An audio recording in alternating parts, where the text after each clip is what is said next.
Magandang hapon sa inyong lahat. So ngayon ay napasyal na naman ako sa aming bukid. Ang ginagawa ko ay kumuha ako ng, ewan ko anong Tagalog ng udlot ng gabi, kaya sabihin ko na lang udlot ng gabi. Gusto ko kasing pag umuwi ako ng bahay, may dala akong mga gulay, fresh na gulay. Sa Makatwid ay marami akong nakuha ng udlot ng gabi dyan. Oo. Although Makati siya, pero kailangan tiisin mo para makakuha ka ng maraming gulay. Kaya nagbibigay ng maraming bitamina sa atin. Rich in vitamins in English.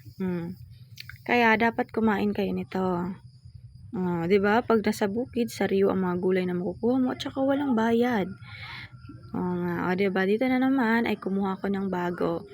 Kaso lang ay talagang maraming mga damo dito. Sabi ng papa ko may mga ano daw dito, ahas, cobra na ahas. Pero hindi ako natatakot.